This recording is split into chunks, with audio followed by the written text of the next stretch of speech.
Seniors, your body could be having a heart attack right now, and the only signs are so subtle, you're probably writing them off as just getting older. Let that sink in for a moment.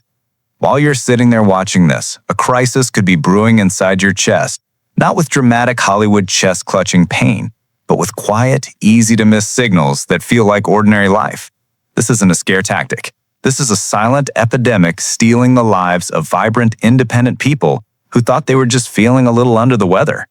A devastating new report just came out from the National Senior Health Alliance, and after reviewing thousands of case studies, they found a statistic that should terrify every single person over 60, that 9 out of 10 seniors are completely blind to the early warning signs of a silent heart attack. They dismiss the fatigue as a bad night's sleep. They blame the nausea on something they ate. They chalk the strange ache up to old age. They make these quiet excuses right up until the moment it's too late, until a second massive heart attack strikes without warning, often with fatal consequences. I've held the hands of husbands, wives, and children who lost their loved ones because a simple set of warning signs was ignored. I have seen the regret and the haunting question of what if in their eyes. That is a pain I never want you or your family to experience. That is why I am so passionate and why this message is so urgent. Your body has an incredible internal communication system, but after 60, you have to learn to listen to its new language. The loud, obvious alarms of your youth are gone, replaced by quiet whispers. And if you don't know what to listen for, you will miss them. Today, I am breaking down the 5 most common, most dangerously overlooked symptoms of a silent heart attack. These are the whispers your life depends on hearing. This is the knowledge that could save you. But before we dive into this life-saving list, I need you to be brutally honest with yourself. I want you to think back over the last few weeks or months. Have you ever brushed off a weird pain, a strange feeling, or a wave of discomfort, simply telling yourself, it's probably nothing? That phrase, it's probably nothing, is the most dangerous phrase in your vocabulary. It's the gatekeeper that stands between you and taking action. So I want you to acknowledge it right now. If you've ever dismissed a symptom that deep down felt a little different, a little off, I want you to comment nothing below. Let's bring this silent habit out into the open, because that is the first and most critical step to breaking it. Your life is worth more than a probably. I want you to listen closely to this, because what I'm about to describe is one of the most common and yet most dangerously misunderstood signals your body can send. We're talking about fatigue, but I need you to erase everything you think you know about normal tiredness. This is not the feeling you get after a long day in the garden or a busy afternoon with the grandkids. That is a healthy, earned tiredness that resolves with a good night's rest. What I'm describing is something entirely different, something pathological. This is a bone-deep, soul-crushing exhaustion that seems to come out of nowhere. It's a fatigue where the simple, automatic act of lifting your arm to brush your hair or raise a remote control feels like a monumental effort, as if your limbs are filled with lead. It's the feeling of wanting to get up from your chair, but your body simply refuses to obey the command. This isn't laziness. This is a physiological emergency. Here is the terrifying mechanism behind it. When your heart muscle is struggling, often due to a blocked artery during a silent heart attack, it cannot pump oxygen-rich blood effectively to the rest of your body. Your brain, your muscles, your entire system begins to starve for oxygen. In a desperate bid for survival, your body goes into a power-saving mode. It starts shutting down non-essential functions to preserve what little oxygenated blood remains for your most vital organs. That profound, debilitating heaviness you feel is your body conserving its last remaining energy for your heart and brain to keep you alive. It is quite literally your body screaming for help. And tragically, most people reply to this scream with a whisper, "I just need a nap," or "I must be coming down with something." They lie down, hoping it will pass, while the silent damage to their heart muscle continues. A recent and sobering meta-analysis that combed through thousands of patient records from cardiac rehabilitation centers made a stunning discovery.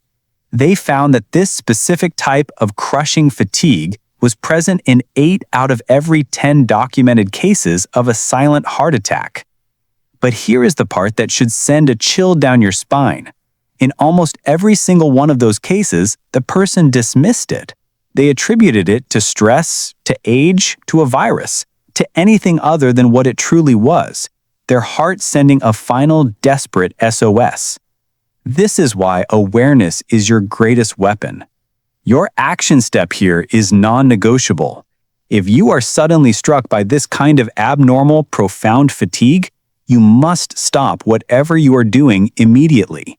Do not try to push through it. That is the worst thing you can do.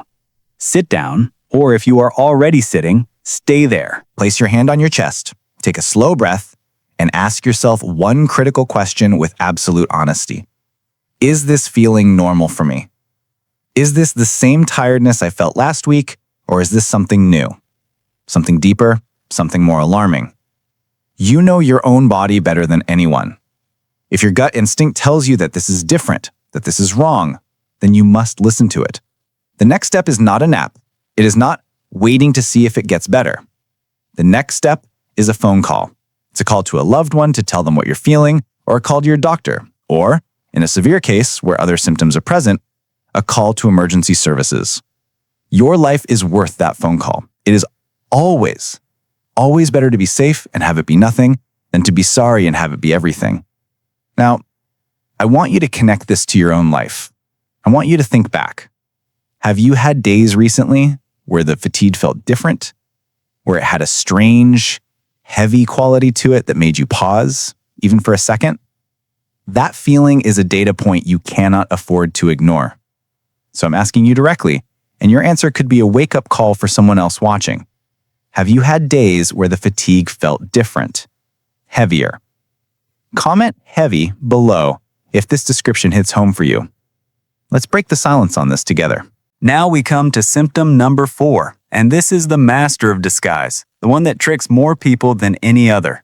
You finish dinner, and about an hour later, you start to feel a little off. Your stomach is churning. You feel a wave of nausea. Maybe a cold sweat breaks out on your forehead. Your mind, conditioned by a lifetime of experience, immediately goes to the most logical conclusion. You think, it must have been that meatloaf, or my acid reflux is acting up again. You're already mentally reaching for the Tums, the Pepto-Bismol, the baking soda and water, whatever your go-to remedy is. But I need you to understand something absolutely terrifying, a physiological fact that could save your life. Your struggling heart can send powerful, confusing distress signals directly to your stomach and vagus nerve. This isn't a metaphor, it's a brutal biological reality. When your heart is starved for oxygen during a cardiac event, it can irritate the nerves that are shared with your digestive system. This cross-wiring is why a heart attack can manifest as crippling nausea, cold, clammy sweats, and a profound gut-level feeling of unease that you can't quite pin down. In that moment, you were not digesting food, you were digesting a full-blown crisis. Every single minute you spend rationalizing it as indigestion, every second you spend waiting for the antacids to kick in, is another minute that your heart muscle is being deprived of precious oxygen and sustaining potentially irreversible damage. You are treating the wrong problem, while the real one is escalating silently in your chest. The data supporting this is both clear and chilling. An analysis of emergency room intake records, focusing specifically on seniors over the age of 60, reveals a pattern that should shock everyone. It shows that a significant percentage of patients who walked in or were brought in complaining primarily of unexplained nausea with no other classic symptoms were subsequently found through blood tests and EKGs to be in the midst of a significant cardiac event. They weren't there for chest pain, they were there for a sick stomach, and by the time the real cause was discovered, valuable, life-saving time had often been lost. This is why your action step here is so critically important and deliberately counterintuitive. If you are hit with a wave of nausea for no clear reason, You haven't eaten anything unusual, you don't have a fever, and it's accompanied by that telltale cold sweat, your first instinct will be to lie down. You must fight that instinct. Do not lie down. When you lie flat, you can put additional pressure on your diaphragm and heart, potentially making the situation worse. Instead, you need to sit up. Prop yourself up with pillows if you're in bed, or sit in a comfortable chair. This position makes it easier for you to breathe and reduces the strain on your cardiovascular system. Then, and this is non-negotiable, you call for help. Call a family member in the house. Call a neighbor or call emergency services directly. This is not a wait-and-see situation. This is a better safe than sorry scenario where the stakes are the highest they can possibly be. Your life is not worth risking over the possibility of a little embarrassment for a false alarm. Now, I want you to make this real. I want you to connect this warning directly to a habit you might have. I'm asking you to look around your living space, your bedroom, your purse. How many of you have a bottle of antacids or a roll of Tums within arm's reach right now? It's a common comfort, a little security blanket against minor digestive woes. But from this moment forward, I want that bottle to serve as a reminder, a wake-up call. I want you to see it and remember this conversation. So, as a public commitment to being more vigilant, I want you to comment Tums below. Let's see how many of us are carrying this potential false security. Let's turn a common habit into a powerful trigger for awareness. Your health is worth that moment of recognition. We are now at symptom number 3, and this one is the great deceiver, the master of disguise in the world of cardiac symptoms. I want you to paint a very specific picture in your mind. You wake up in the morning and there's a dull, persistent ache in your jaw, the kind you might attribute to grinding your teeth in your sleep. Or perhaps you're going about your day and you notice a strange tightness and discomfort in your left shoulder, the kind that feels like you might have just slept on it wrong. Maybe it's a nagging, deep pressure right between your shoulder blades, an ache that makes you want to stretch or have someone rub it away. Your mind, being a practical problem solver, immediately starts diagnosing. It's a dental issue. It's a pinched nerve from that gardening you did over the weekend.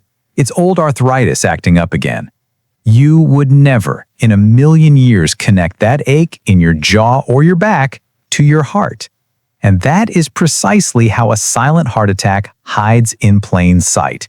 It operates like a stealthy intruder, using misdirection to avoid detection. This phenomenon has a name in medical science. It's called referred pain. Here's what's happening in your body during a cardiac event. The heart itself doesn't have a sophisticated network of pain receptors. When it's in distress, the pain signals it generates travel along the same nerve pathways that serve other areas of your body: your jaw, your neck, your shoulders, your back, and even down your left arm. Your brain, receiving these signals, gets confused about the source. It interprets the crisis in your heart as a problem in one of these other, more common locations. This is not a sharp, stabbing pain that screams heart attack. This is a deceptive, radiating, traveling discomfort that feels exactly like a pulled muscle, a toothache, or chronic stiffness. It's a quiet, insidious ache that deliberately lulls you into a false and dangerous sense of security, convincing you that it's just another mundane ache or pain of aging, while a genuine disaster is actively unfolding deep within your chest. The research on this is both clear and alarming. Multiple clinical studies focused on misdiagnosed cardiac events have concluded that this exact type of referred pain is the single biggest reason why silent heart attacks are initially and often tragically misdiagnosed as arthritis, a pinched nerve in the neck, a dental problem, or simple musculoskeletal strain.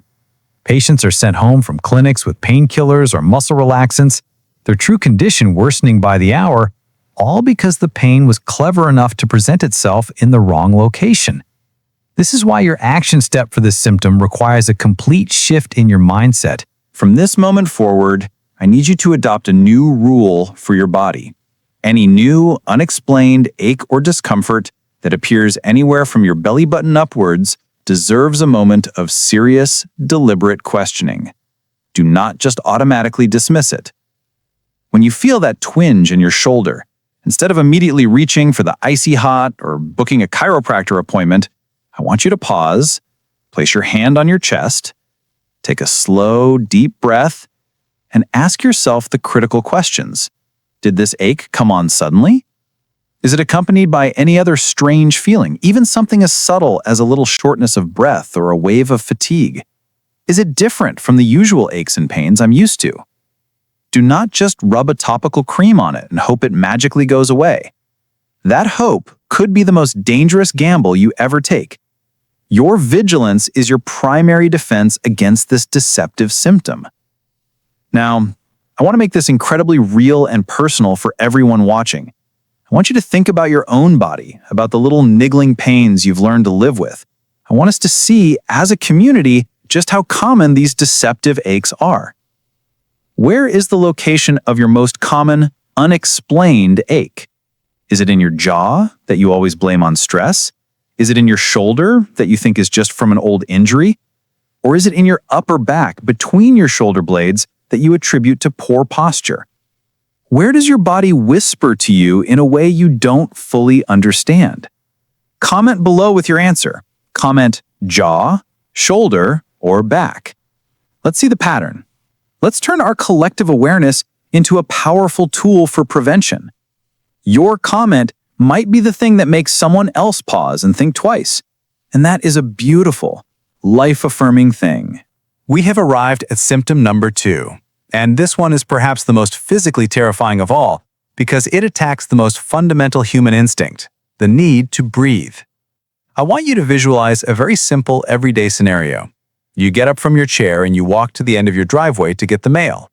It's a walk you have done 1,000 times, a path so familiar you could do it with your eyes closed. But on this particular day, something is profoundly wrong. Halfway there, you are stopped in your tracks. You are not just a little winded, you are gasping. You are struggling to pull air into your lungs as if you've just sprinted a 100-yard dash, not taking 24 casual steps. Your chest feels tight, and there is a desperate, panicked feeling rising in your throat. In that moment, your mind might try to rationalize it. I must be more out of shape than I thought, or the humidity is really bad today. But I need you to understand the terrifying truth. This has nothing to do with your fitness level and everything to do with the failing pump in your chest. This is not about your lungs, it is about your heart. When your heart muscle is damaged and weakened, often from a silent heart attack that has already occurred, it loses its power to effectively pump oxygen-rich blood throughout your body. Your muscles, desperate for fuel, are screaming for oxygen that your struggling heart cannot deliver. Your brain, sensing the critical drop in oxygen levels in your blood, sends a panic signal to your respiratory system, forcing you to gasp and struggle for air in a frantic attempt to compensate. This is what is known as air hunger. It is a gasping, desperate, and deeply unsettling feeling that you are quite literally drowning on dry land. It is one of the most primal and telling signs that your heart is in critical distress and can no longer meet the basic demands of your body. This symptom is so significant that among cardiologists, it has a very specific and ominous nickname. They call it the canary in the coal mine. For those who don't know the reference, miners used to bring canaries into the coal mines because the birds were more sensitive to toxic gases. If the canary died, it was an immediate warning to evacuate. That is exactly what this shortness of breath is. It is your body's canary. It is an early warning system, often the very first noticeable sign that heart failure is beginning to set in after the silent damage from a previous cardiac event has already been done. It is your body's final, desperate alarm bell before a full-blown crisis occurs. Therefore, your action step for this symptom must be immediate and absolute. If a simple, mundane activity that you have always done with ease, like walking to the mailbox, making your bed, or taking a shower, suddenly leaves you gasping for air as if you've run a marathon, you must treat that as a 5-alarm fire. This is not a suggestion. It is a command that could save your life. Stop whatever you are doing immediately. Do not try to push through it. Sit down right where you are or lean against a wall to support yourself. Rest completely and focus on taking slow, deliberate breaths if you can. The critical test is this. If your breathing does not return to normal within 30 to 60 seconds of stopping the activity, you are in a potential medical emergency. This is not the time for pride or hesitation. This is the time to seek help immediately. Call a family member, call your doctor, or call emergency services and tell them exactly what happened. I was walking a short distance and suddenly could not catch my breath. Now, I want you to make this painfully real for yourself. I want you to confront the slow, often denied changes in your own body. I want you to think back over the past year. What is one simple daily task that leaves you noticeably more winded today than it did a year ago? Is it climbing the 3 steps to your front door? Is it carrying a bag of groceries in from the car? Is it simply getting dressed in the morning? I want you to name it. I want you to comment it below. Be specific. This is not an admission of weakness. It is an act of powerful self-awareness. This is your reality check. Comment with that task right now.